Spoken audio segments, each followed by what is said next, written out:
독자를 위하여 행복과 승리를 향한 지혜. 동물과 인간은 다르다. 동물은 본능의 울타리를 벗어나지 못한다. 사고할 수 없기 때문이다. 그렇다면 생각이 없이 사는 사람은 동물과 큰 차이가 없는 삶을 산다는 결론이 된다.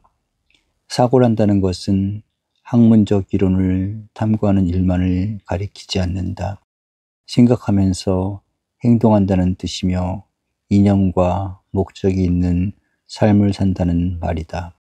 그럼에도 불구하고 최근 우리는 생각하는 습관도 없고 사회적 이념도 찾지 않으면서 살아가고 있다. 물질적인 쾌락을 추구하다 보면 스스로의 삶을 반성해보는 기회가 없어지며 메커니즘의 편리성을 따르다 보면 생의 가치를 묻지 않게 된다. 사상이 없는 지도자들은 열심히 뛰어다니는 동안에 사회의 이념과 방향을 놓치며 지성인들은 주어진 학문적 과제에 붙잡혀 현실에 대한 비판과 긍정적인 이상을 주지 못한다. 우리 사회가 안고 있는 가장 큰 문제 중의 하나가 여기에 있다. 이런 상황이 오래 계속된다면 우리는 정신적 불모지를 만들게 되며 물질적 성장이라는 그늘 밑에서 인생의 빛과 값진 생명력을 상실하게 된다. 병은 미리 진단하고 치유하지 않으면 안 된다. 우리도 자신과 사회의 질환을 조속히 바로잡아야 한다. 그 시급한 과제의 하나는 생각을 하면서 사는 습관을 기름이다. 정신 및 사상적 빈곤을 이 이상 더 초래해서는 안 되겠다. 여기에 수록된 글들은 우리의 역사적 현실을 살아오면서 느끼고 생각한 유산들이다. 사람은 다 같은 생각을 할 수는 없다. 그러나 우리가 갖는 문제에는 공통성이 있다. 우리 모두가 함께 지니고 있는 문제를 하나씩 정리해가는 일은 현실을 행복과 승리로 이끌어가는 지혜를 더해줄 것으로 믿는다. 작은 도움이라도 될 수 있다면 다행이겠다. 김형석. 또 하나의 아름다운 무지개. 행복은 현재에 머무는 것이다. 과거 때문에 행복해질 수도 없고 미래가 그대로 행복이 되는 것도 아니다. 현재의 고통을 잊기 위하여 과거를 회상할 수는 있다. 그러나 그 회상하는 일도 현재에 이루어진다. 희망이 없는 사람은 불행하다고 한다. 그렇다고 해서 현재와 단절된 희망이 있는 것이 아니다. 희망이 현재에 투영될 수 있을 때 행복이 온다. 인간은 누구나 현재를 살게 되어 있으므로 현재를 떠나서는 행복을 이야기할 수가 없다. 그렇다고 해서 과거나 미래가 없는 현재를 생각할 수는 없다. 현재는 과거의 연장이며 미래는 아직 나타나지 않은 현재이다. 그래서 사람들은 과거를 기억의 현재라고 말하며 미래를 기대의 현재라고 표현한다. 우리들의 삶은 현재에 있으나 기억과 기대의 작용이 현재 속에서 과거와 미래를 동시에 살도록 만들어준다. 또 행복이란 느낌과 누림에서 내 것이 된다. 행복은 감정과 정서적인 내용을 동반하기 때문에 느낌이 없이는 행복감이 주어지지 않는다. 아무리 즐거움을 생각한다고 해도 고통을 느낄 때는 행복이 내 것이 될 수 없다. 또 행복은 행복과 더불어 사는 사람의 것이기 때문에 누리는 사람에게 주어지는 법이다. 철학자 러셀이 소련은 자유를 찾는 나라이고 아메리카는 자유를 누리는 사회라고 평한 바 있다. 찾는다는 것은 없기 때문에 탐구하는 것이다. 행복을 찾는 사람은 언제나 행복스럽지 못하다. 그러나 행복을 누리는 사람이 행복을 소유하게 되어 있다. 그러면 우리가 말하는 미래의 행복이란 어떤 것인가? 엄밀하게 따질 필요가 없을 것 같다. 옛날에는 A라는 여건들이 행복의 조건과 내용이 되었다고, 현재에는 B가 행복의 조건을 만들고 있다면 장차는 어떤 내용의 행복이 우리 것이 될 수 있을까 함을 찾는 일이다. 우리가 사는 사회도 변하고 역사도 새로워져 가고 있다. 우리들의 삶의 내용과 행복의 조건도 언제나 동일할 수가 없다. 그 원리에는 변함이 없다고 하여도 그 상황과 내용에는 변화가 오지 않을 수 없다. 미리부터 그 내용과 대상을 알 수 있다면 그 때문에 현재의 행복을 얻을 수 있고 현재를 좀 더 바른 방향으로 이끌어갈 수 있다. 그런 점에서는 현재에 살고 있는 우리들이 장차 있을 행복의 여건들을 살필 수 있으며 또 응당 그래야 할 것이다. 지금까지는 우리들의 생활과 행복이 어떤 집단과 더불어 주어져 왔다. 가족과 더불어의 행복이 중요했고 공동체 속에서 행복을 찾을 수 있다고 믿어왔다. 거기에는 잘못이 없었다. 우리들의 생활이 가족 단위였으며 내가 소속되어 있는 공동체를 떠나서는 내 삶이 없는 것으로 생각했기 때문이다.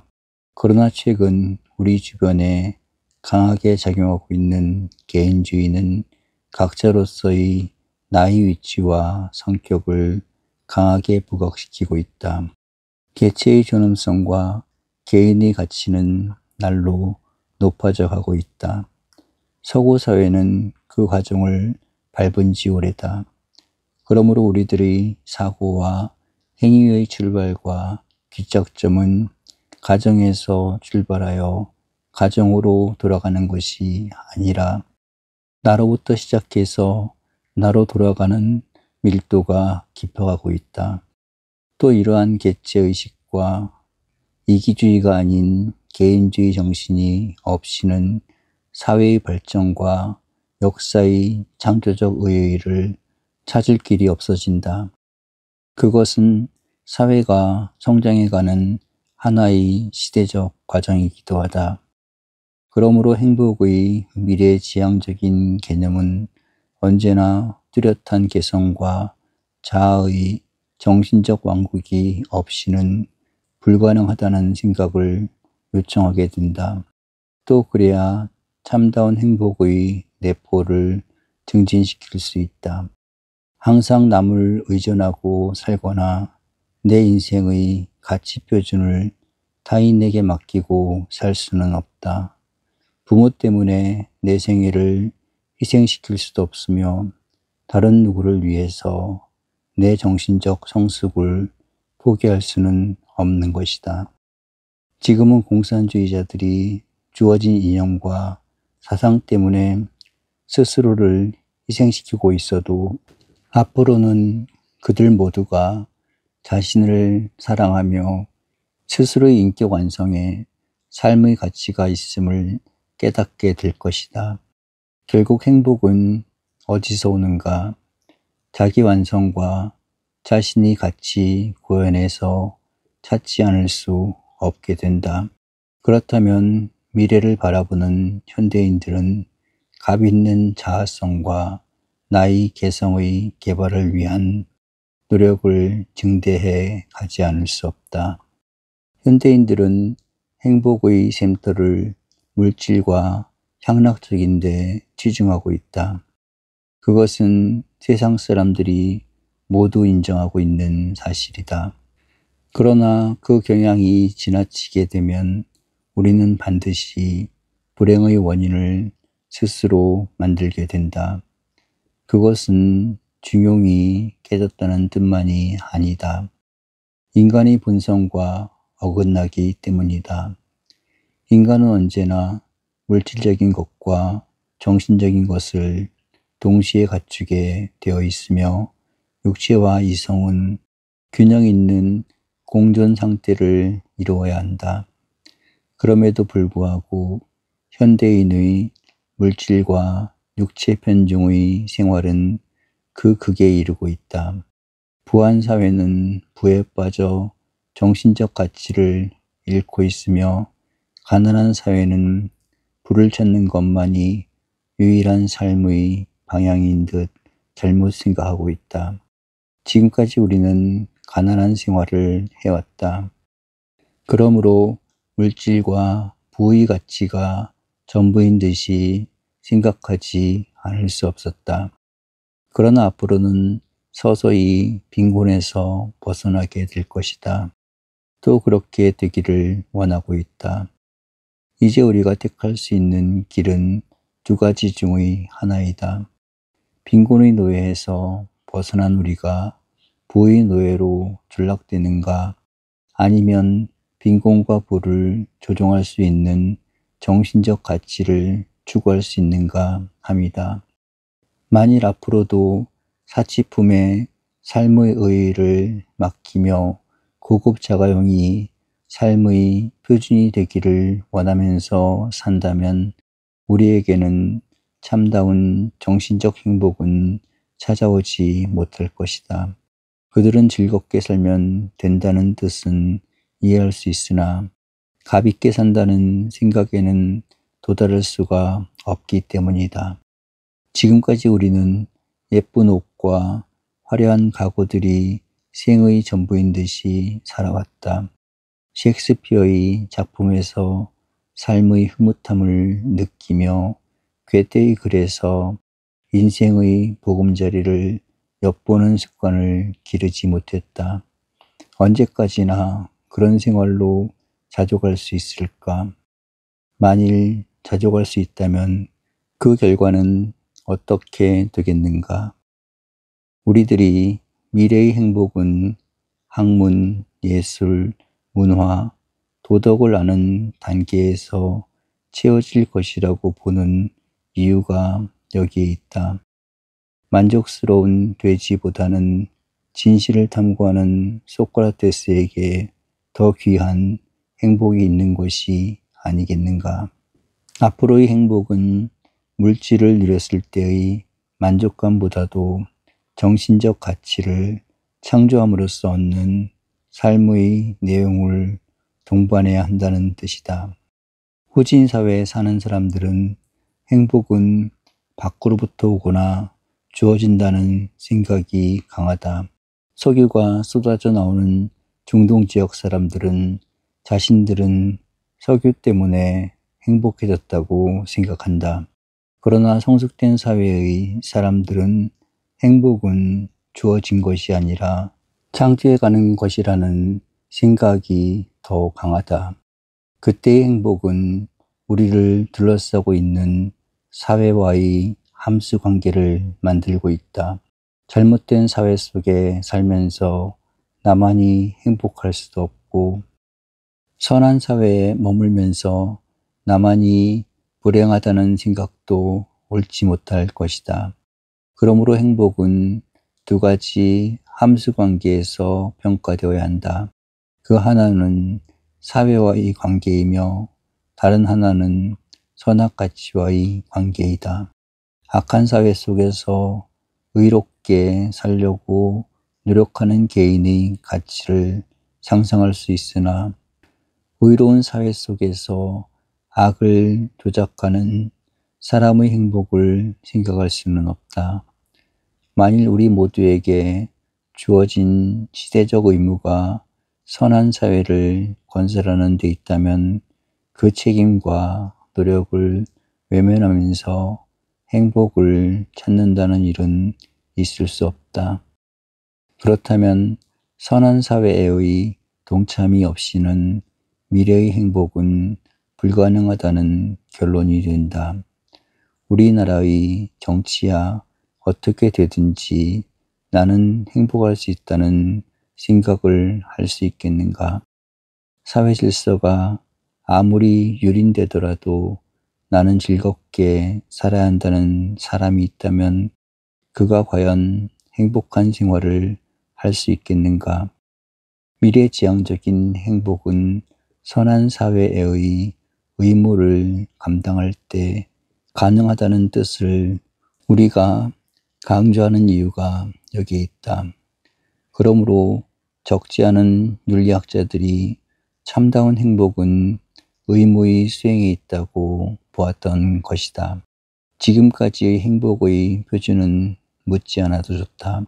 그러나 앞으로의 행복은 보다 적극적인 선한 사회의 참여가 없이는 불가능하다. 우리 가족끼리 돈 벌고 즐겁게 살면 된다는 식의 사고방식 속에 참다운 행복은 머물지 않는다.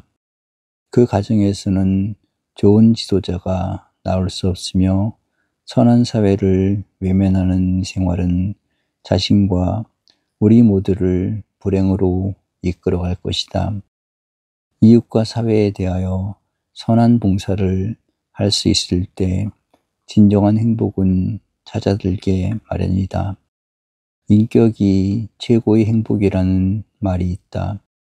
철학자 아리스토텔레스도 그런 말을 했고 시인 괴테도 같은 말을 했다. 뜻깊은 이야기이다. 사람들은 행복을 외부로부터 주어지는 물질에서 얻으려 했거나 좀 더 높은 정신적 가치에서 행복을 찾을 수 있다고 생각했다. 거기에는 잘못이 없었다. 그러나 인간은 행복을 창조해 갈 수 있는 주체이기도 하다. 그러면 행복을 창조해 가는 능동체는 무엇인가? 역시 그것은 우리들의 인격이다. 그렇다면 인격이 최고의 행복이라는 말은 당연하다. 인격에서 행복을 창조해내는 사람은 시간적 제약을 받지 않는다. 인격을 갖추고 있는 동안에는 언제나 행복이 뒤따르게 되어 있기 때문이다. 사실 우리가 미래의 행복을 원한다는 것은 현재에서 미래까지 지속될 수 있는 행복을 말하는 것이며 그것은 영구한 행복을 원한다는 뜻이다. 그렇다면 인격에서 오는 행복은 인격과 더불어 영구한 행복이 될 수 있다. 그리고 그 인격은 항상 새로워지며 스스로를 창조해가는 것이기 때문에 행복도 또 항상 새로운 차원에서 얻어질 수 있을 것이다. 그렇다면 우리의 결론은 어떻게 되는가? 행복을 구하기보다는 인격을 높여야 하며 행복을 찾기보다는 행복을 창조해가는 생활을 해야 할 것이다. 문제는 우리들의 인격을 무엇이 좌우하며 또 우리들의 인격의 핵심에 무엇을 두고 사는가 합니다. 만일 우리들 가운데 진정한 신앙을 갖고 있는 사람이 있다면 그는 그 신앙 때문에 언제나 새로운 인격을 지니게 될 것이며 따라서 누구보다도 행복한 생활을 할 수 있을 것이다. 지금 우리가 미래지향적인 행복을 뜻한다면 미래와 머물어 새로운 인격의 소유자가 되도록 노력하지 않으면 안 될 것이다. 옛날의 윤리학자들은 사라짐이 없는 행복을 원했다. 그러기 위해서는 이성적인 지혜가 필요하다고 생각했다. 그러나 우리는 사라지지 않는 행복보다는 영구히 창조해가는 행복을 원하고 있으며 그것은 우리들의 인격과 더불어 가능해진다. 이 인격은 과거를 지니고 미래를 창조해가는 원동력이기 때문에 우리를 현재 속에서 영구한 삶으로 이끌어갈 수도 있다. 아름다운 인생을. 세계는 아름다움으로 가득 차 있다. 조화가 있고 질서가 있는 곳에는 언제나 아름다움이 있다. 그래서 자연은 어디를 뜯어보아도 아름답다. 파란 하늘을 수놓은 구름, 강으로 흐르는 맑은 시냇물, 피어오르는 꽃들과 열매, 하늘을 나는 새들과 나비, 어느 하나도 아름답지 않은 것이 없다.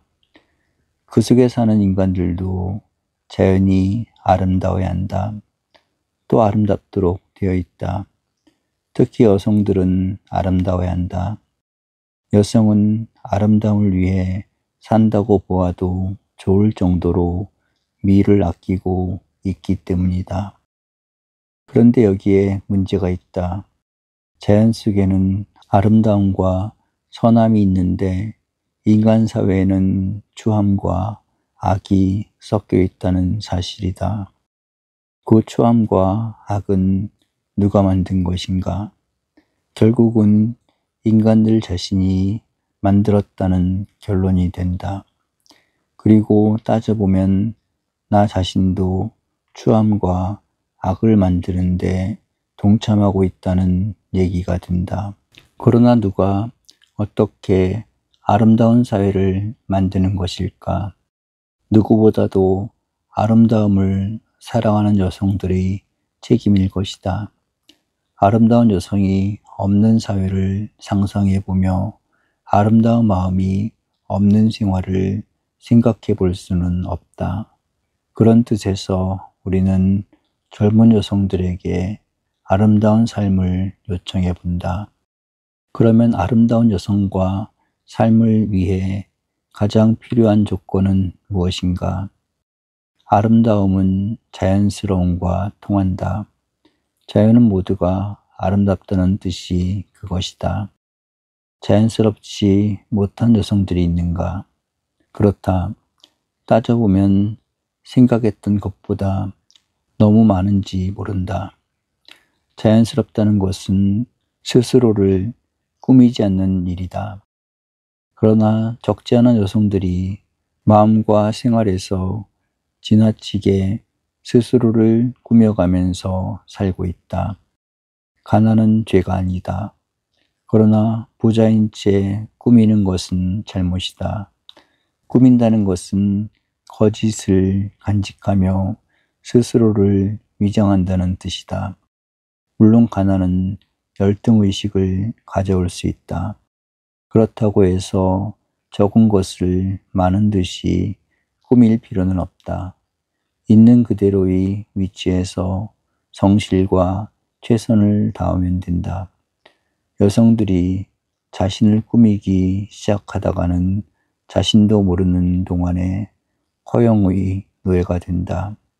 일단 허영의 노예가 되면 그 여성은 일생을 통해 참 아름다움을 찾아 누리지 못한다. 조물주는 여성을 있는 그대로 아름답게 만들었다. 감정도 아름답고 마음도 아름다워질 수 있도록 태어나게 했다. 그 있는 그대로의 성장과 표현이 귀하다. 그러나 적지 않은 여성들이 자신을 인위적으로 꾸미다 보면 타고난 아름다움을 잃는다. 누가 거짓을 지니고 있는 여성을 아름다운 여성이라고 볼 수 있겠는가? 거짓은 정신적 꾸밈에서 비롯한다. 화장이나 옷차림도 그렇다. 본래의 아름다움을 가리우지 않을 정도의 화장이나 옷차림이면 족하다. 화장으로 자기가 아닌 얼굴을 만든다거나 옷으로 자신의 미를 감싸버리는 습관은 좋지 못하다. 언제나 있는 그대로의 자연스러운 아름다움을 어떻게 살리는가 함이 더 귀하다. 아름다움은 자신을 위해 있으나 또 다른 사람을 위해 필요하다는 생각도 해야 한다. 아내가 아름다워지는 것은 남편과 가족을 위해서이며 여인이 아름다워지는 것은 상대방을 위해서이다. 만일 아무도 나를 보아주지 않는다면 내 아름다움도 의미가 없는 것이다. 미의 목적이 사라지기 때문이다. 그러면 이때의 아름다움은 어디서 오는가? 근본적으로는 인간관계에서 온다. 그리고 인간관계를 아름답게 만들어주는 원천은 사랑의 감정이다. 그래서 사랑하는 여성은 아름다워지는 법이다. 사랑은 아름다운 감정을 만들고 아름다운 감정은 아름다움을 밖으로 나타내준다. 그러나 오해해서는 안 된다. 사랑은 남녀 간의 연정만이 아니다. 자녀를 사랑하는 어머니는 어머니대로 아름답고 남편을 사랑하는 아내는 아내로서 아름답다. 어린이를 사랑하는 선생은 선생다운 미가 있고 불행한 환자를 돕는 간호원에게는 그 직업적인 미가 있다. 이상한 말이지만 사랑을 모르는 여성에게는 아름다움이 없다. 세상에서 누구도 사랑해 본 일이 없다고 말하는 여성이 있다면 그 여성은 한 번도 아름다움을 찾아 누린 일이 없다는 뜻일 것이다. 다이아 반지를 끼고 밍크 코트를 입었다고 해도 그녀의 마음은 메마르고 있으며 그 여성의 삶 속에는 아름다움이 없다. 진정한 미는 사랑이 창조해지는 것이기 때문이다. 그러므로 여성들은 누구나 꾸밈이 없는 사랑을 해야 한다. 가정에서는 부모나 형제들과의 진실한 사랑을 나누며 학교에서는 친구들과의 깨끗한 우애를 높여가야 한다. 친구와의 사랑을 모르는 학생들은 정신적 소외자가 되기 쉬우며 심하게 되면 정신적 질환에까지 이른다. 노이로제란 언제나 고독과 불안을 갖고 온다. 사랑은 본능적일 때 이기심을 동반한다. 그러나 순화된 사랑은 언제나 상대방을 위하는 마음으로 나타난다. 아름다운 여성은 이기심의 포로가 되어서는 안 된다. 그때는 아름다움을 잃게 된다. 남을 진정으로 위해주는 여성만큼 아름답게 보이는 여성이 없다. 아름다움은 인격의 향기이다. 아름다움을 옷이나 장식품, 소유물이나 거칠애로 생각해서는 안 된다. 참다운 여성의 미는 언제나 그 인격의 빛으로 나타난다. 인격이 40 정도라면 그 사람의 아름다움도 40에 그친다. 그러나 인격이 90까지 된다면 자연히 그 사람의 아름다움도 90까지 올라갈 수가 있다. 이 인격의 미는 그 사람의 생활 전체에서 나타난다. 성격, 지식, 교양, 지적 활동 등 모든 면에서 나타난다. 그리고 이 인격은 스스로가 노력해서 계속 성장하는 것이다. 그렇다면 아름다운 인생도 계속해서 성장하지 않으면 안 된다. 지식의 결핍은 인격의 결핍이 된다. 교양의 빈곤도 인격과 대인관계의 부족을 뜻한다. 그러므로 젊은이들은 자신의 모든 면의 성장을 뜻하고 노력해야 한다. 아름다움을 찾기보다는 인격의 성장과 조화를 찾으며 높은 교양과 아름다운 감정을 기르는 일이 더욱 필요하다. 아름다운 여성들에 의한 아름다운 사회와 생활이 아쉬운 세상이다. 가장 위대한 삶을 위하여. 우리는 인간을 가리켜 사람이라고 한다. 사람은 순수한 우리말인 것이다. 사람이라는 말의 어원을 찾는 학자들은 사람은 삶이라는 말이 두 음으로 확대된 것이라고 한다. 사와 리을 미음 사이에 모음인 아가 들어가 생긴 말이라는 것이다. 그렇다면 사람이란 무엇인가? 참다운 삶을 사는 주체라는 뜻일 것 같다. 삶 이전이 있다면 그것은 인간은 아니다. 삶 이후의 인간이 있다면 그것은 죽은 사람이다. 이미 사람이 못 되는 것이다. 적어도 인간이 된다는 것은 삶다운 삶을 가질 때 사람다운 사람이 된다는 뜻이다. 우리들이 옛날부터 사용해온 홍익인간이라는 말도 그렇다. 그 말을 쓴 이련은 불교 지도자이다.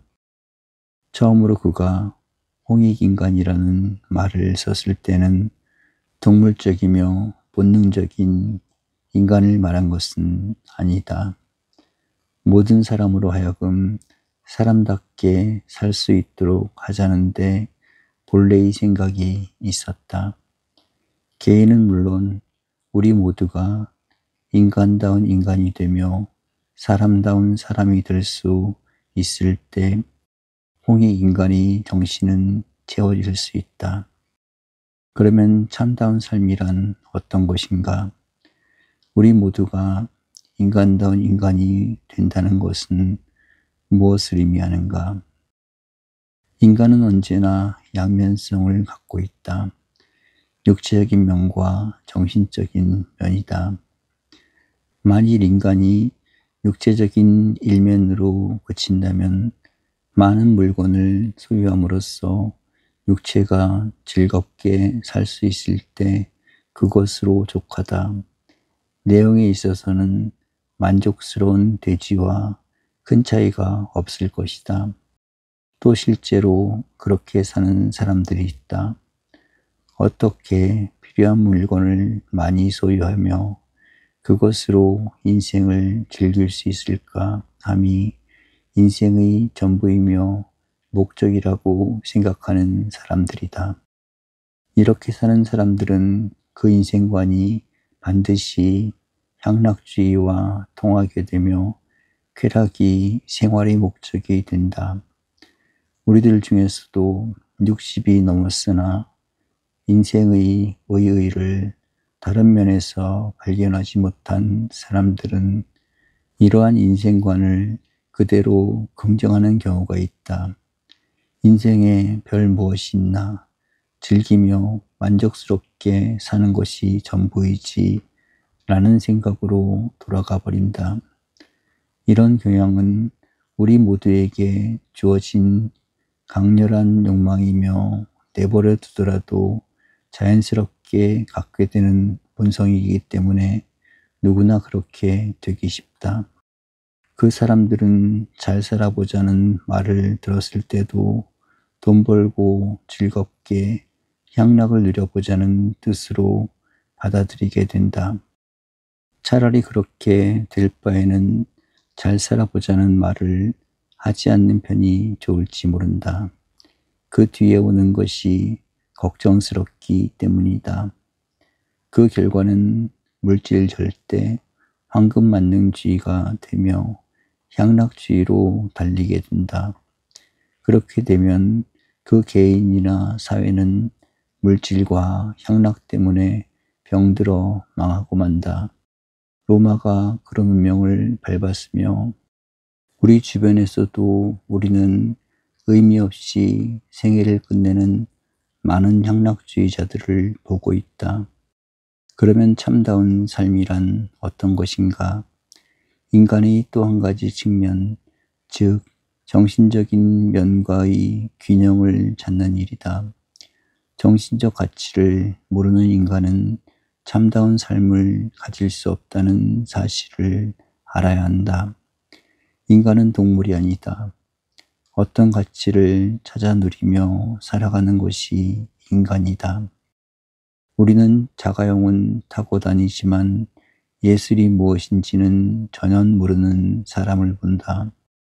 좋은 집은 갖고 있으나 학문이나 진리에 대해서는 생각조차 해보지 못한 사람을 상상해 볼 수 있다.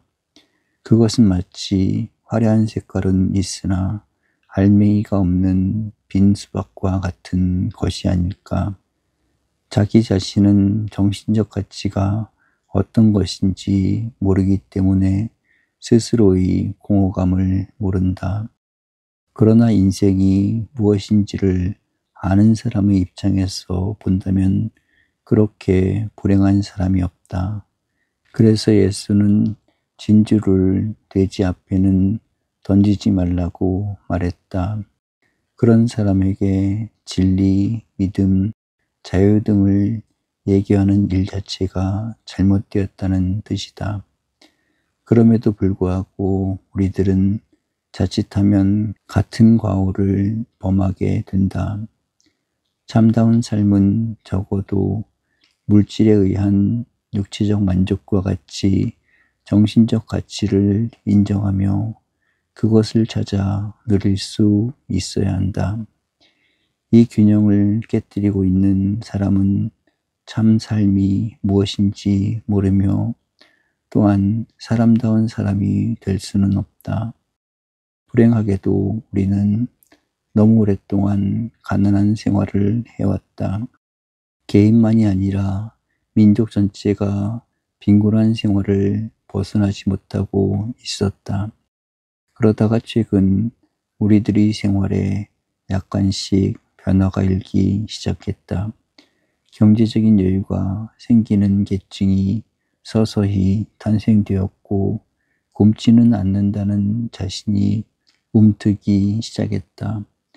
의식주의 기본적인 해결은 오래지 않아 이루어질 것 같다는 생각을 벌써부터 하는 이들이 있다. 그리고 그것들은 물질과 경제적인 혜택임을 알게 되었다. 그 결과로 나타난 것이 무엇인가? 돈과 물질이 제일이라는 생각이다. 돈 이상의 것이 없으며 물질보다 귀한 것은 없다는 착각에 빠졌다. 누가 더 많은 돈을 갖고 있는가 함이 누가 더 유능한 인간이 되었는가와 같아졌으며 누가 더 많은 소유를 지니고 있는가 함이 그 인격의 척도로 착각을 일으키게 되었다. 여기에 뒤따라 일어난 것이 물질적인 경쟁이다. 빚을 내서라도 TV는 사야 인간 축에 끼는 것 같고 먼저 세탁기를 사들이는 사람이 보다 훌륭한 가장인 듯이 인정받는 사회가 되었다. 못이 날개라는 말은 옛날부터 있었으나 어떤 차를 가졌는가에 따라 사회적 신분을 가리게 되었다. 정신적 가치를 모르며 마음이 공허한 사람들일수록 물질과 돈에 대한 관심은 더 심하게 부각된다. 심지어는 부당한 수단을 써서라도 돈만 벌면 된다는 생각에 사로잡힌다. 공장에서 일하는 노무자가 구정에 고향을 찾아가 자신을 돋보이고자 하는 심정이나 사회적으로 출세한 사람들이 고향에 가서 자랑을 느끼는 마음에는 질적인 차이가 없어지고 말았다. 오늘은 개인들의 생활만이 그렇게 된 것이 아니다. 사회 전체의 풍토가 마찬가지로 되었다. 우리 시대의 각광을 받는 사람들은 대기업을 운영하는 경제인들이다. 수많은 대학 출신들이 그 밑에서 삶의 수단을 얻어야 하며 심지어는 교육까지도 경제를 위하며 기업인들의 손 밑에서 운영되어야 할 실정이다. 이렇게 되면 사회 전체의 흐름까지도 경제 만능과 황금 절대로 기울어지지 않을 수가 없다. 옛날부터 이렇게 성장한 사회의 역사는 길지 못했으며 그런 민족은 반석 위에 집을 짓는 지혜로운 국민이 되지 못했다. 로마의 예도 들었으나 아테네와 스파르타를 비교해 보면 쉽게 알 수 있는 역사의 교훈이다. 그러면 우리는 어떻게 살아야 하는가? 우선 중요한 것은 교육의 결과를 살리며 문화적인 참여를 소홀히 하지 않는 일이다. 지금 우리 주변에는 초등학교 교육을 받지 못한 사람은 없다. 상당히 많은 사람들이 중고등학교 교육을 받았다. 해마다 수만을 헤아리는 대학 출신이 배출되고 있다. 그 모든 사람들이 정신적 가치를 인정하며 문화에 참여할 수 있다면 그 자체로서 우리는 문화민족이 될 수 있고 물질과 경제 일변도의 위협을 극복할 수 있다.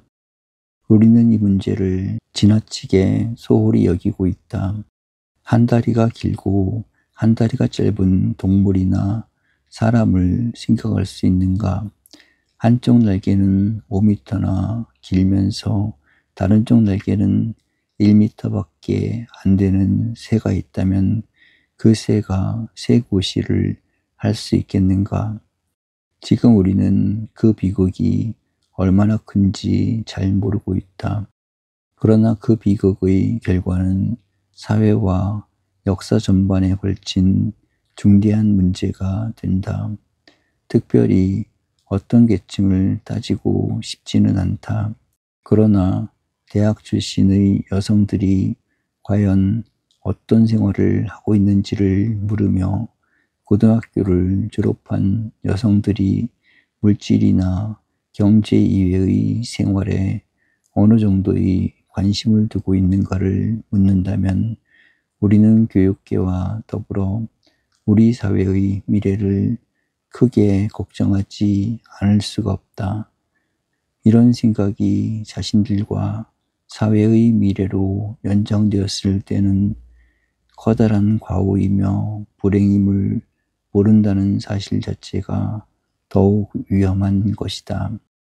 우리가 삶다운 삶을 산다는 또 하나의 조건은 무엇인가?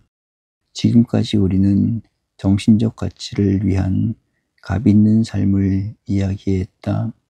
예술이 돈보다 귀하며 진리가 경제보다 앞서며 문화가 부강의 목적이 될 수 있다는 생각은 누구나 할 수 있다. 여기 또 한 가지의 참된 삶을 찾는다면 그것은 바르게 사는 일이다. 바르게 산다는 것은 두 가지 뜻을 갖는다. 개인적으로는 의롭게 산다는 뜻이며 사회적으로는 남에게 피해를 주지 않으면서 공의롭게 산다는 뜻이다. 그러나 이 두 가지 뜻을 좀 더 높여 간다면 그것은 도덕적으로 산다는 것이며 인륜에 맞게 산다는 뜻이다. 사람답게 산다는 것은 인륜에 맞게 산다는 것이다. 우리는 옛날부터 오륜이라는 말을 써왔다. 한 개인이지만 우리 사회가 요구하는 5가지 인륜에 맞게 살아야 한다는 교훈이다. 인륜은 사람다움의 질서이기 때문에 누구도 어겨서는 안 되며 또 그 규범을 소홀히 여길 수도 없다. 선한 질서를 우리들이 만들어가며 그 선한 질서를 지키면서 사는 윤리적 생활을 하는 것이 바르게 사는 일이다. 나무가 자랄 때는 나무들이 제멋대로 자라는 법이 없다. 가지런히 바르게 자랄 때 제멋구실을 한다. 우리도 사회생활을 그렇게 하지 않으면 안 된다. 이러한 윤리적인 생활은 사회가 형성되며 성장하는 기초적인 과제이다. 옛날 절인 아리스토텔레스는 국가 본위의 정치를 논하면서 국가는 모여서 살기 위해 필요하나 국가가 존속되는 것은 선한 정치에서 이루어진다고 말했다. 먹고 살기 위해 국가가 있는 것이 아니다. 오히려 선한 윤리적 생활이 영위되지 않으면 국가의 의미는 소멸될 수도 있다. 그러므로 우리는 개인과 사회를 위해 도덕적으로 건전하며 사회악이 없는 생활을 하지 않으면 안 된다. 우리는 지금 무엇이 선이며 악인가를 물으려고 하지 않는다. 그러나 누구나 악을 멀리하고 선한 질서를 찾아 살아야 함은 모두가 인정하고 있다. 또 누가 무엇이라고 말하든지 다른 사람에게 피해를 입히는 생활이 악이라는 점에는 이의가 없다. 이웃에게 고통이나 불행을 주는 생활을 해서는 안 된다. 그것이 반윤리적인 생활이기 때문이다. 그러나 문제를 한 걸음 더 전진시켜 보자. 가장 값있고 인간다운 삶을 사는 길은 무엇이겠는가? 돈을 목적으로 사는 것이 가장 낮은 생활이며 정신적 가치를 찾는 일이 그보다 중요한 생활이라고 우리는 말했다.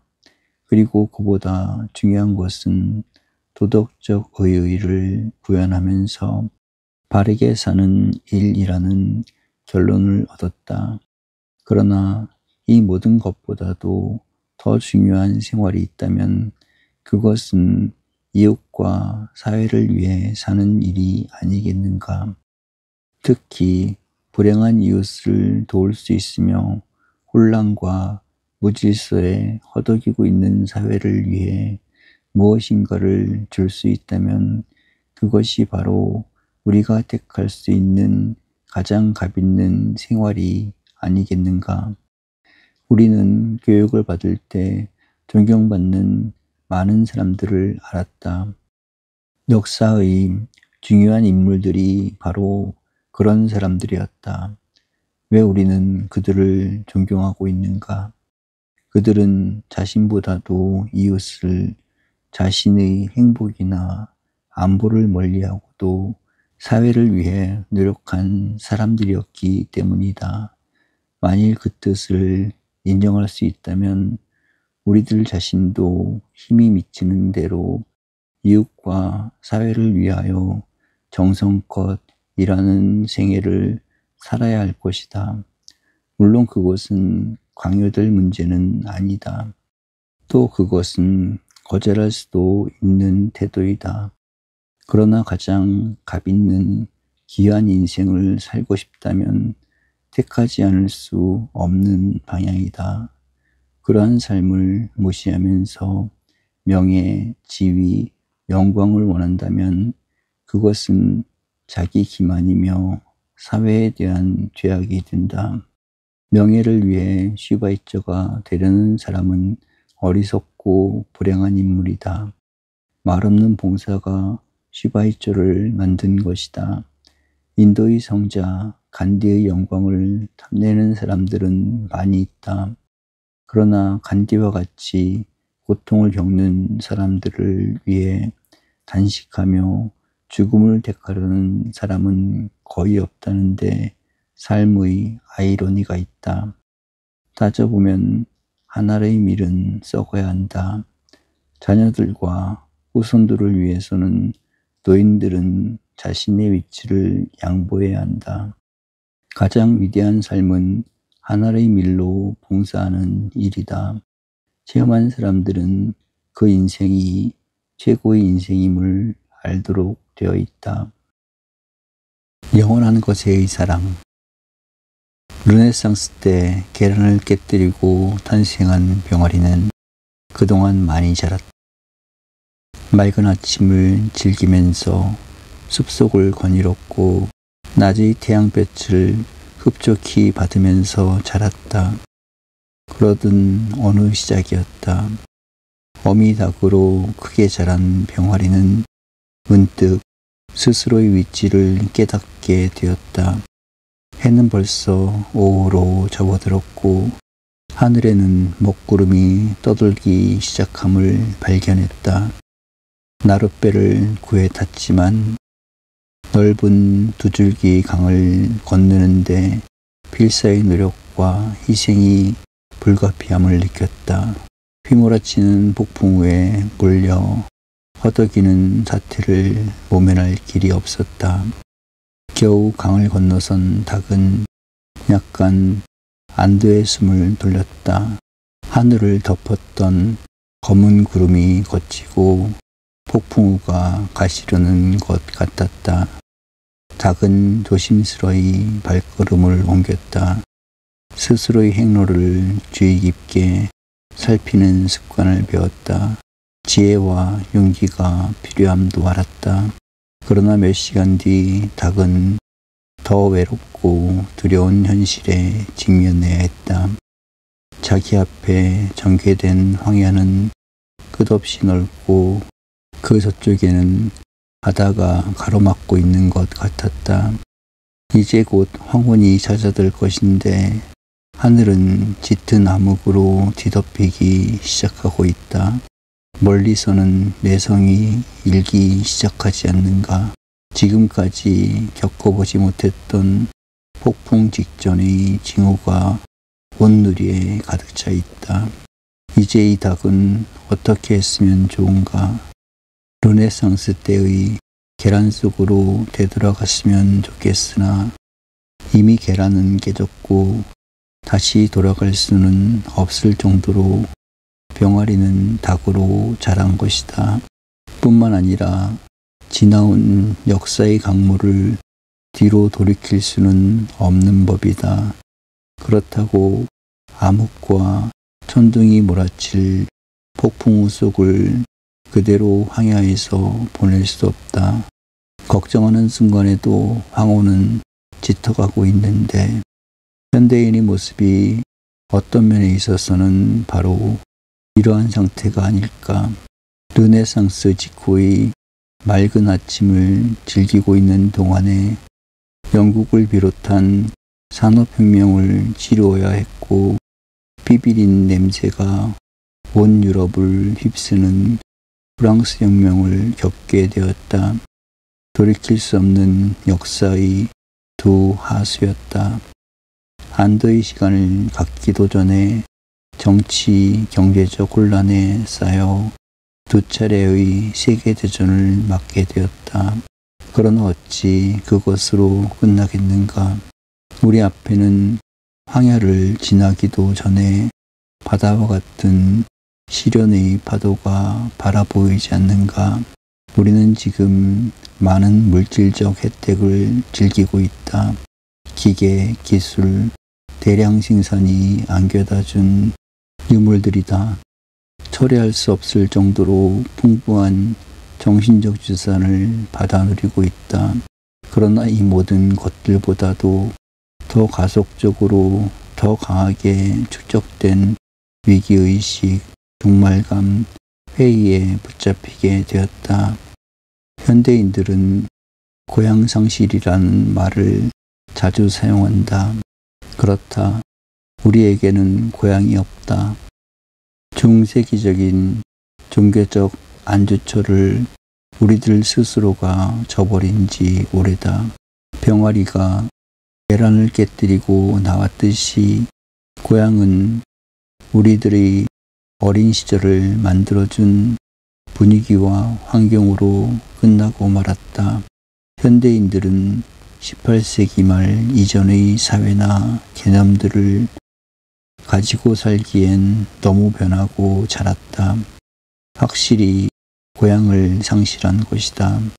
그렇다고 황혼을 맞으면서 안주의 보금자리가 마련된 것도 아니다. 현대인들은 삶의 근거와 더불어 인간 자치의 이념도 잃고 있는 실정이다. 과거의 고향과 더불어 미래의 고향, 즉 갈 곳도 갖지 못하고 있다. 현대인들은 불안을 그 생리적 요소인 양 품고 산다. 파스칼이 인간의 상황, 불안이라고 썼을 때는 그것이 한 심리현상인 줄만 알았다. 그 불안이 대중의 병세로 번져 갈 줄은 누구도 몰랐다. 200년 뒤 덴마크의 키르케골이 불안의 개념을 지시했을 때는 그 불안이 인간적인 과제이며 그 불안의 결실은 공포를 동반하게 되리라고 느꼈다. 그러나 오늘에 이르러서는 그 불안이 전 인류의 것으로 변했다.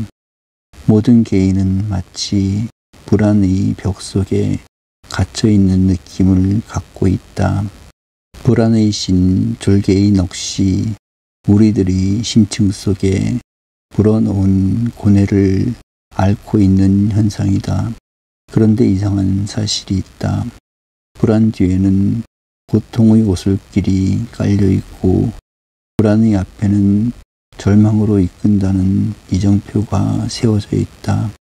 그리고 불안의 양쪽은 부조리라는 상황으로 채워져 있지 않은가.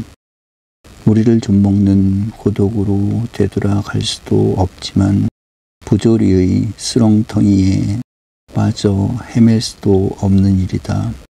그러므로 시간의 바퀴가 돌아가는 그대로 절망을 향해 전진할 수밖에는 도리가 없다. 그래서 현대인들은 이데올로기의 대립을 심화시킨다. 전쟁 준비에 급급하고 있다. 핵무기 생산을 서둘고 있다. 보다 강한 파괴력은 없는가 하고 애태운다. 앞장선 소수인의 경고에는 아랑곳 없이 대중은 역사의 비탈길을 달리고 있다. 그 결과는 예측도 않고 그러므로 현대의 지성은 깊은 회의에 빠져 있다.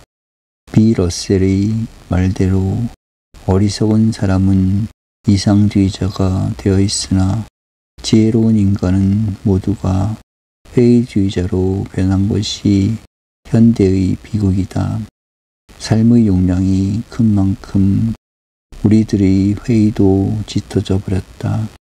거의 헤어날 수 없을 정도로. 그러나 신은 모든 생명 있는 것들에게 긍정하려는 의지를 주었다.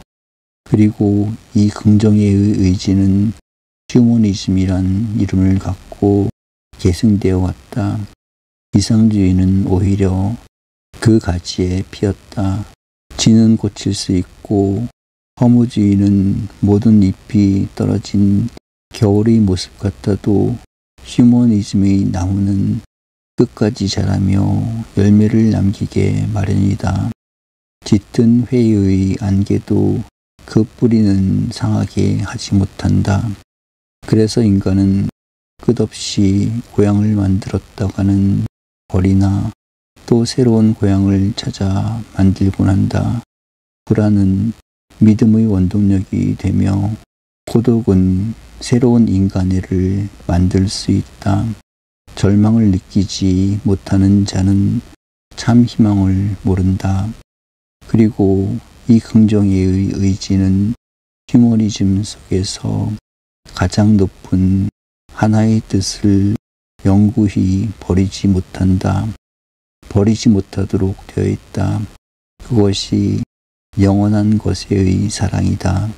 그러므로 현대인들이 영원한 것에의 사랑을 저버리지 않는 한 우리는 역사의 황무지를 거쳐 넓은 바다를 건널 수 있을 것이다. 행복한 결혼을 위하여. 엠양은 3남 1녀 중 맏딸로 태어났다. 모든 점에서 나무랄 바 없이 성장한 셈이었다. 용모도 단정했고 머리도 좋았다. 학교에서는 줄곧 우등생이었고 가정도 중류 이상에 속하고 있었다. 엠양의 부모는 내 딸쯤이면 어디에 내놓아도 손색이 없다고 생각했다.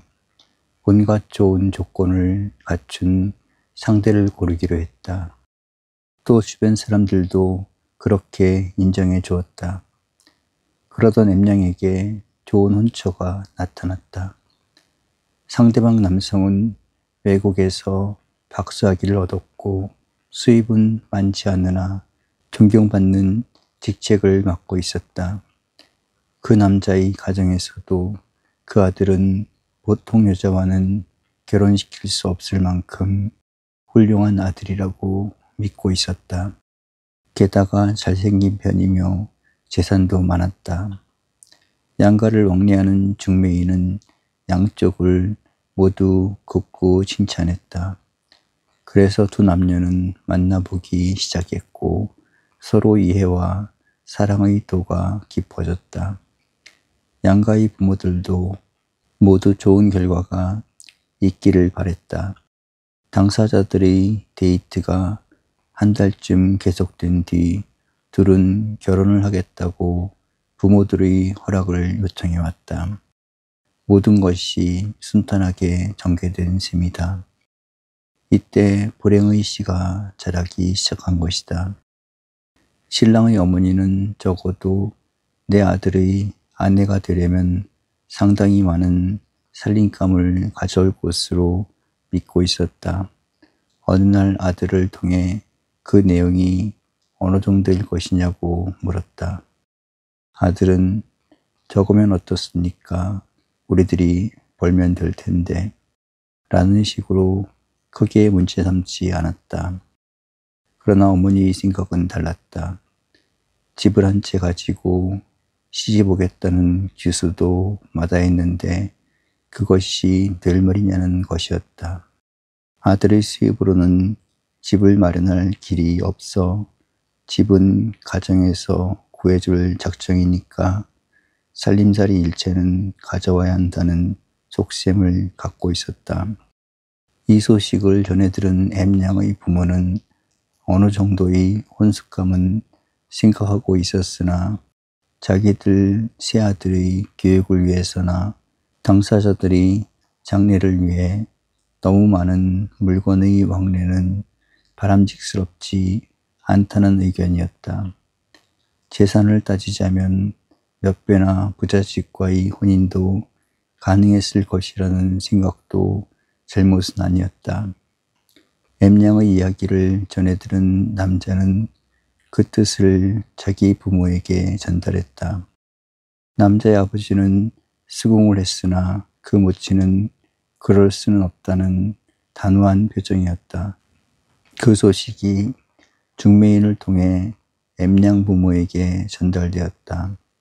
엠냥 가족은 돈의 다소가 문제가 아니라 그렇게 돈만 하는 가정이라면 아무리 사익감이 좋더라도 마땅치 않다고 생각했다. 결국은 돈 때문에 어긋나는 생각이 점점 깊어졌다.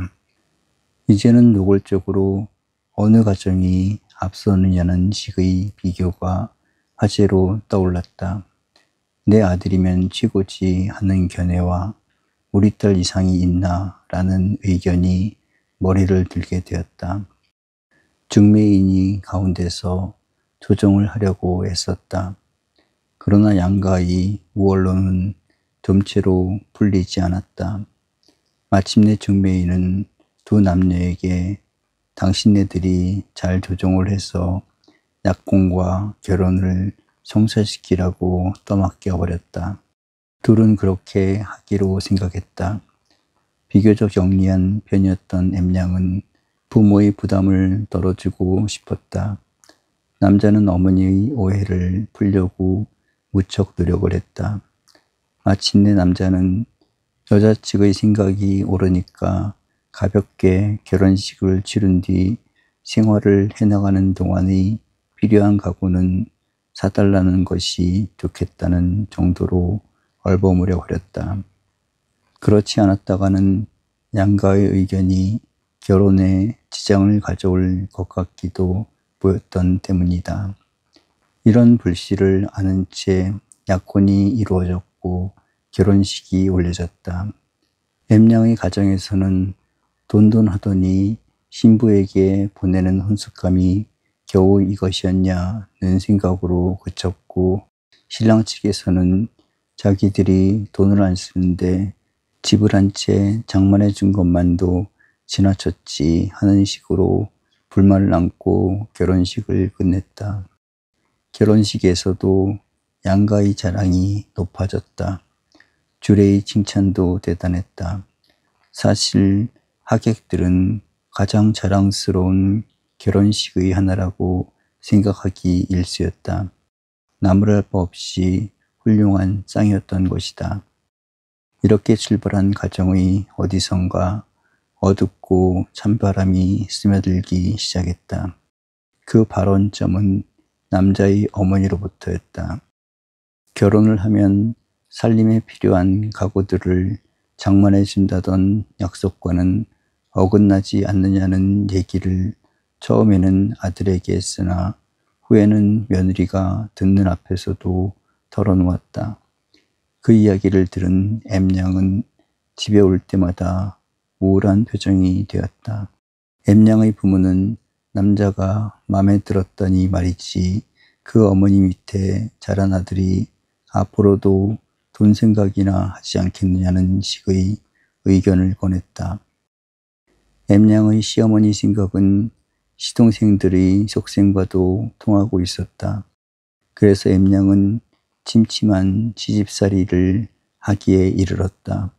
그렇다고 이제 와서 가재도구를 본가에 부탁해 사들인다는 것도 쑥스러웠다. 부모들로 하여금 시가에 머리를 숙이게 만드는 것 같은 인상도 주고 싶지 않았다. 그러나 문제는 더욱 심각해졌다.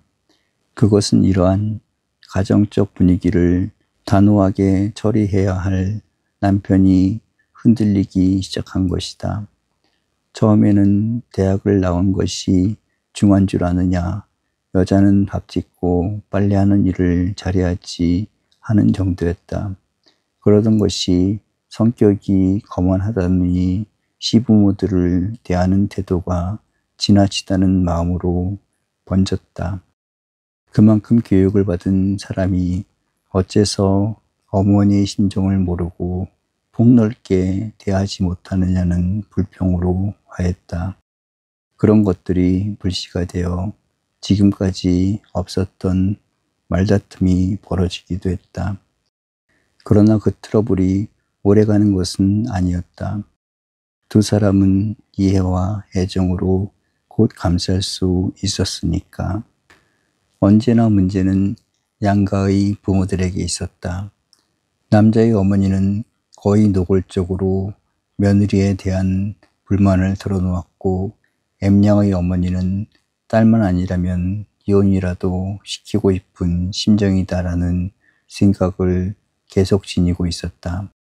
남편은 어머니와 가족들 때문에 아내의 단점을 더 예민하게 느꼈으며 아내는 부모들의 불만을 통해 자신이 남편을 선택한 것이 잘못된 것 같은 생각을 품기 시작했다. 이제 이 젊은 부부의 장래가 어떻게 되겠는가? 장차 어떤 해결책을 모색했으면 좋겠는가? 그러나 M양의 경우만은 아니다. 우리 주변에는 이와 비슷한 사건이 너무나 많다. 내가 아는 한 가정에서는 더 심한 사건이 벌어졌다.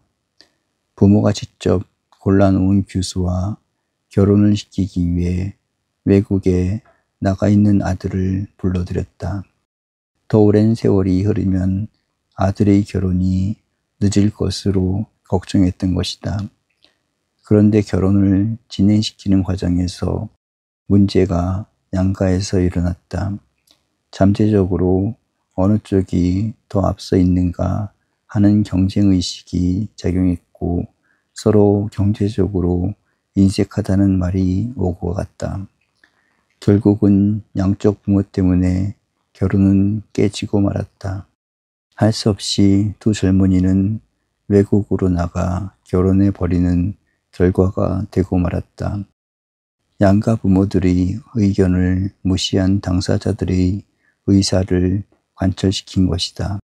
비록 그런 비극적인 결과에는 이르지 않는다고 하더라도 자녀들이 결혼을 계기로 양가가 좋아지는 경우도 있으나 오히려 그 때문에 젊은 부부에게 고통을 안겨주는 때도 없지 않다. 한마디로 말하면 사위를 맞고 며느리를 맞아들일 자격이 없는 양가의 부모들이 우리 주변에는 적지 않다는 말이다. 그래서 자녀들이 행복된 가정을 위하기보다는 경쟁의식, 물건 내왕의 다소, 왜 내 자식에게 그렇게 대하는가 하는 생각에 붙잡히는 어른들이 자주 있다. 마음이 약하거나 경솔한 딸이 말만 듣고 그럴 바에는 집에 와 있어 라는 식으로 말하는 친정도 있고, 정 안 되겠거든 이혼이라도 해라, 여자가 하나만 있다든 식으로 쉽게 말하는 남자의 부모들도 생긴다. 부모들이 간섭이나 불만스러운 발언만 없다면 얼마든지 좋은 가정을 꾸며갈 젊은 부부를 부모들이 잘못과 성의 없는 태도로 불행으로 이끄는 어른들이 적지 않다. 상당히 교육을 받은 부모들도 걸핏하면 비슷한 과오를 범하곤 한다. 여기에 문제의 해결을 위해서는 두세 가지 방도가 있다. 양가의 부모들은 무슨 일이 있어도 결혼의 책임은 당사자들에게 맡기고 그들의 애정과 성장에 도움이 되는 입장만을 취해야 한다. 비록 한쪽 가정에 잘못된 판단이나 지나친 요청이 있더라도 아들, 딸들의 장래를 위해서는 끝까지 양보하고 협조하면서 자녀들의 장래를 축복해 주어야 한다. 조금이라도 결혼 당사자들이나 상대방 가정에 어려움을 줄 처사를 택해서는 안 된다. 둘째로 중요한 것은 결혼 당사자들이 이런 미묘한 감정과 처사가 있기 쉽다는 사실을 미리부터 알고 있습니다. 그래서 사전에 그 내용을 분석, 판단하여 지혜롭게 처리할 수 있는 마음의 여유를 가져야 한다. 대부분의 시어머니는 아들 앞에서 며느리 단점을 얘기하는 법이다. 그때는 아들 되는 사람이 고부간의 어려움이 해소될 수 있는 지혜로운 태도를 취할 줄 알아야 한다. 이때 아들이 어머니의 편을 두둔해도 안 되며 그 반대의 입장으로 떨어져도 안 된다. 누구나 그런 현실에서 가정을 출발하는 것이 우리들의 전통과 습성임을 알아야 한다. 지혜로운 젊은이들은 인습에 붙잡힌 부모들을 잘 이끌어 드릴 책임이 있는 것이다. 또 하나의 문제가 있다. 그것은 결혼을 한 부부는 언제나 새로운 장래를 창조해 가기 위해 전진하는 자세를 지녀야 한다. 부모를 섬긴다는 것은 부모의 뜻으로 가정을 불행하게 만드는 일이 아니다.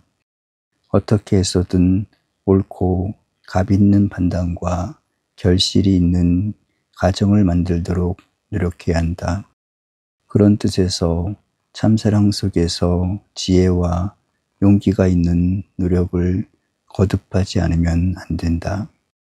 M양의 경우가 이런 모든 문제를 안고 온 대표적인 케이스의 하나이다. 이런 문제를 지혜롭고 선하게 해결짓지 못하면 가장 모범적인 가정을 이루어야 할 부부가 상상 외로 불행스러운 파탄을 초래하기도 한다. 여성만이 슬픈 짐을 질 수는 없다. 1. 조선조 500년 동안의 여성 역사는 한마디로 말해서 한의 연속이었다. 한으로 살아왔다는 점에서는 빈부나 귀천의 차이가 없을 것이다. 개성이 강하면 강할수록 그 한은 더욱 깊었을 것이며 자기 성장과 인격의 완성을 찾는 여성이 있었다면 그녀들은 더 애절한 한을 느끼면서 살았을 것이다. 거기에는 여러 가지 이유가 있었다. 남녀의 관계가 평등할 수 없었고 상하의 관계가 주정관계로까지 번지고 있었으니 가히 짐작할 수가 있다. 그 여파가 오늘에까지 미치고 있다. 우리들의 생활 주변에서도 비슷한 잔재는 얼마든지 발견할 수 있다. 내 친척 되는 누나 한 분은 옛날에 귀한 가정으로 시집을 갔다. 그러나 불행하게도 아기를 낳지 못했다. 결혼 후 4년이 지났으나 태기조차 없었다. 옛날이기 때문에 그 원인이 어디에 있는지 누구도 모른다. 그러나 누나는 귀한 가문의 손을 끊을 수가 없다고 해서 스스로 시집을 떠나고 말았다.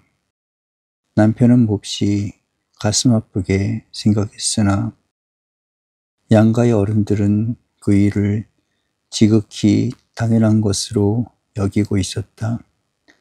내 모친은 지금도 그렇게 시집을 떠난 누나를 착한 성품이었다고 칭찬하고 있다.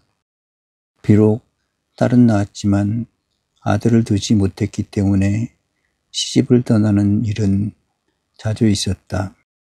여성들은 마치 시가의 자손을 낳아주는 수단으로 취급되고 있었다는 증거가 된다. 내가 잘 아는 여성이 있었다. 남편은 경상도 대도시에서 개업을 하고 있는 의사였다. 이 의사가 1년간 미국에 공부를 하러 가게 되었다. 미국에 가보니 여성들이 그렇게 우대를 받을 수가 없었다. 비로소 시부모들 밑에서 가정부처럼 고생하고 있는 아내에게 크게 잘못했다는 생각이 들었다. 얼마의 세월이 지난 뒤 그 의사는 아내에게 속죄에 가까운 편지를 썼다. 귀국을 하게 되면 무슨 일이 있더라도 아내를 여왕과 같이 모실 테니까 지난 날들의 잘못을 용서해달라는 내용의 글이었다. 아내는 눈물겨운 감정으로 그 편지를 읽었다. 평생에 그렇게 따뜻한 마음의 표현을 본 일이 없었기 때문에 그 편지를 곱게 간직해 두었다. 1년 후에 남편이 미국에서 돌아왔다. 한 달쯤은 눈에 띄게 아내에 대한 태도가 달라졌다. 그것을 본 시가족들이 이상한 표정을 짓기 시작했다. 마침내는 어머니로부터 심한 꾸중이 내렸다. 아내를 엄하게 다스리지 못하면 온 집안의 질서가 잡히지 못한다는 것이었다. 그렇게 생각할 수도 있는 가정이었다. 시어머니 밑에 내 시동생들이 자라고 있다. 온 가족이 합심해서 의사의 생각을 뒤엎기 시작했으니 남편이 어떻게 끝까지 버틸 수 있었겠는가. 결국은 옛날로 되돌아가고 말았다. 지금도 그 남편은 시가족들이 보는 앞에서는 아내에 대한 애정의 표시를 마음대로 하지 못하고 있다. 2. 다른 사람의 가정만 그런 것은 아니다. 내 모친도 처음에는 시부모들을 위해 살고 중년에는 부친을 위해 살다가 지금은 자녀들을 위해 살고 있다. 한 번도 자기가 삶의 목적이 되어 살고 있다는 생각을 하지 않는다. 자신이 삶의 목적이 되는 것은 남성에게나 허락된 일이라고 생각한다. 여성들은 인내와 양보와 희생과 봉사를 위해 태어난 운명같이 생각하고 있다. 실제로 따져보면 내 모친에게 자신을 위해 한 일이 무엇인지를 물었을 때 스스로도 대답할 바가 없을 것 같다. 그렇게 사는 것이 인생이고 또 그렇게 살아야 한다는 것으로 결정되어 버리고 만 셈이다. 그래서 때로는 나도 남자로 태어났다면 이라든가 여자야 시집가면 그만이지 쓸모가 있나 라는 말을 자주 한다. 심지어는 아들을 낳았을 때는 아기를 낳았다고 말하면서도 딸을 낳았을 때는 반쪽을 낳았다는 말을 할 정도로 남성 위주의 가치관을 갖고 있었다. 3. 이러한 전통이 점점 수정되기 시작했다. 현대 여성일수록 남성과의 인격적 동등성을 주장하지 않을 수 없는 세상으로 변해가고 있다. 요사이는 그 모습이 점점 노골적이며 강한 인상을 풍기게 되었다. 젊은 아내에게 왜 그렇게 했느냐고 책망한다면 달갑게 받으면서도 여자들이 왜 그래? 라고 말하면 반드시 항의를 해온다. 그것은 개인의 문제가 아니라 여성 전체를 대변하는 뜻이기 때문이다. 여성의 권리는 있어야 한다는 잠재적인 요청에서일 것이다. 또 그렇게 되지 않으면 안 된다. 내 모친이 부친을 대하듯이 내 아내는 나를 대하지 않는다.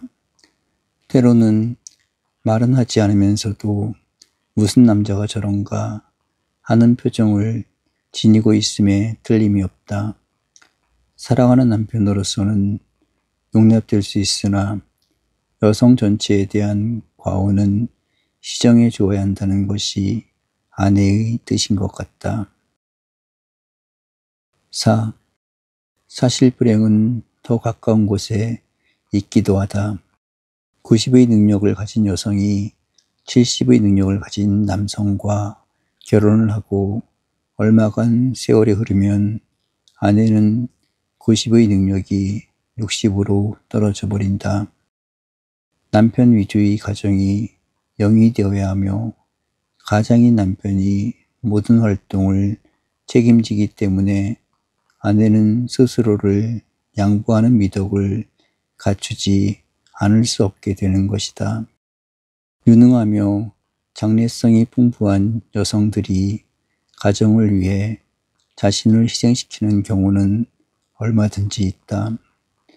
그래서 옛날부터 팔자가 센 여자는 결혼을 안 하거나 결혼에 실패한다는 말이 돌고 있다. 자신의 능력을 살리기 위해 가정을 희생시키게 된다는 뜻이다. 이렇게 해서 여성의 비극과 인간적 한계 상황은 여전히 계승되고 있다. 여성다움이란 남성을 표준 삼았을 때의 평가이며 여성은 예나 지금을 물을 것 없이 인격적 자주성을 지니기 어렵다는 결론을 묵인하는 셈이다. 때로는 거기에서 여성다운 행복감을 누리고 있는지도 모른다. 양주동 선생에게 들었던 이야기가 생각난다. 사회의 지도급 인사들의 부인들에게 이야기를 하다가 이제는 남녀의 동등권이 인정되어야 하므로 옛날과 같은 복종의식이나 섬긴다는 뜻은 버려도 좋다고 말했더니 상당히 많은 부인들이 그렇게 살면 무슨 재미가 있느냐고 반문했다는 것이다. 역시 여자들은 남성들을 보좌하고 복종하는 즐거움이 있다는 의사였다는 것이다. 어떻게 생각해 보면 그것이 하늘이 준 순리일지도 모른다. 5. 그러나 우리가 걱정하는 문제는 이런 전통의 시비나 피상적인 인간관계에 있는 것은 아니다. 남성과 여성을 가릴 필요가 없이 인간은 어떻게 되며 또 어떻게 살아야 하는가를 그 원점에서 묻자는 것이다. 그때 남성과 더불어 삶을 이끌어가며 새롭고 행복된 사회를 육성해 가기 위해서는 앞으로의 여성들이 어떤 대우를 받아야 하는가를 생각해 보아야 한다. 남녀 간의 인간관계의 핵심은 언제나 사랑에 있다. 사랑은 깊은 이해와 협조를 동반한다. 그 협조에서 사회적 조화를 얻어야 한다. 남자는 여자를 이해하고 인격적으로 사랑해야 한다는 사랑의 순화가 행복의 원천이 된다. 그리고 협조가 사랑의 열매인 것이다. 사랑의 조건은 서로를 존경하며 위해주는데 그 뜻이 채워진다. 존경이 없는 사랑은 참사랑이 못 된다. 상대방을 존경한다는 것은 존경하는 것만큼 자신의 인격을 높여간다는 뜻이다. 남을 존경할 줄 모르는 사람은 자신도 존경받을 줄 모른다. 대접하는 사람은 대접을 받는 법이다. 존경은 행동을 동반했을 때 서로가 서로를 위해주는 태도로 발전한다. 그리고 진정한 즐거움과 행복은 서로를 사랑하기 때문에 위해줄 수 있을 때 찾아들기 마련이다. 사랑하는 사람이 언제나 행복하며 위해주는 사람이 언제나 값 있는 인생을 살도록 되어 있다. 우리는 까다로운 과거를 물을 필요가 없다. 복종이 위하는 마음으로 바뀌며 사랑하기 때문에 높여주는 생활을 할 수 있다면 지금까지 지속되어 온 여성들의 한과 비극은 끝날 수 있을 것이다. 또 그런 사회를 만들도록 노력하는 것이 우리 모두의 책임이다. 우리 삶 속의 봄은 누가 만드는가? 봄은 따뜻함과 더불어 시작된다. 따뜻함은 태양과 지구의 운행 관계에서 찾아온다. 그렇다면 봄은 태양의 열로부터 온다고 보아야 한다. 그러나 태양의 열이 있다고 해서 봄이 되는 것은 아니다. 달에도 태양의 열은 있다. 그러나 달에는 봄이 없다. 생명체가 존재하지 않는 때문이다. 만일 우리가 사는 지구 위에도 아무 생명체가 없다면 지구에도 봄은 없을 것이다.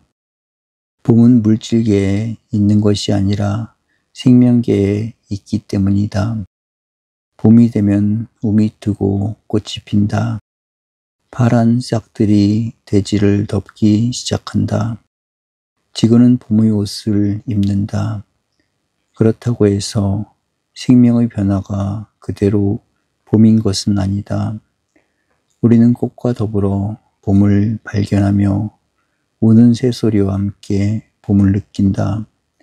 그러나 꽃 속에 봄이 있는 것도 아니며 새들의 노래가 그대로 봄이 되는 것도 아니다.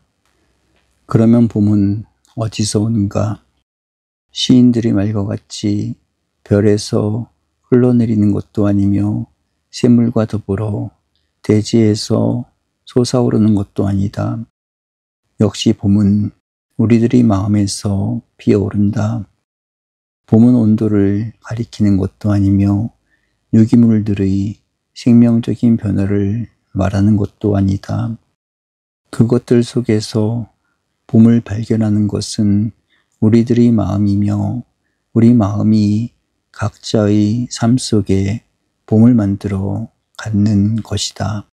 물론 따뜻함이 없고 생명들이 죽어가는 가을을 봄이라고 생각하는 사람은 없다.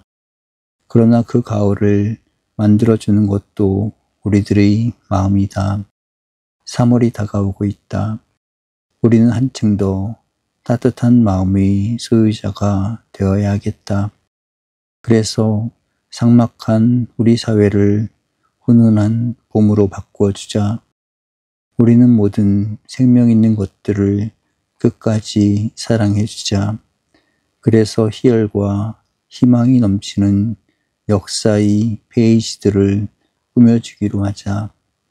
인생의 봄을 창조할 수 있는 사람은 영원한 생명의 찬가를 부를 수도 있을 것이다. 아름다운 선물. 연말이 되면 작은 일거리가 하나 생긴다. 1년 동안 사용할 미니 수첩을 구하는 일이다. 가슴 주머니나 노타이 포켓에 들어갈 수 있는 아주 작은 수첩이 아쉽다.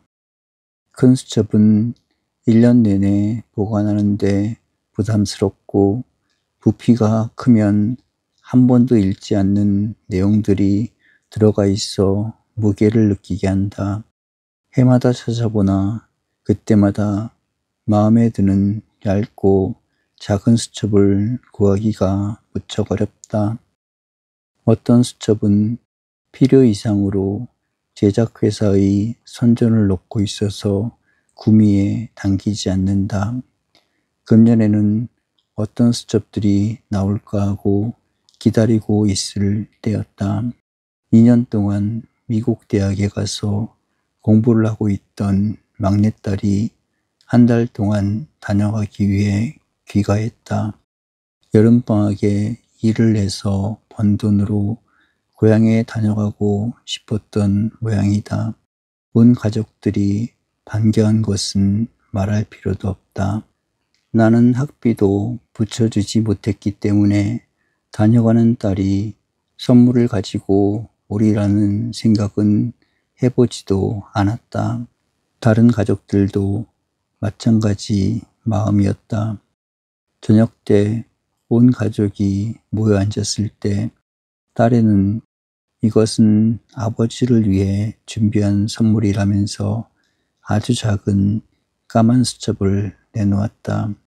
아무리 작은 호주머니에 넣어도 부피를 느끼지 않을 정도의 미니 수첩이었다. 내가 만족스러워하는 표정을 본 딸애가 연말이 되면 수첩집에 들리던 생각이 나서 구해왔다면서 즐거워했다. 나도 무척 즐거웠다. 금년 1년 동안은 그 수첩에 여러 가지 사연들을 메모해 가면서 막내딸을 생각할 수 있을 것이다.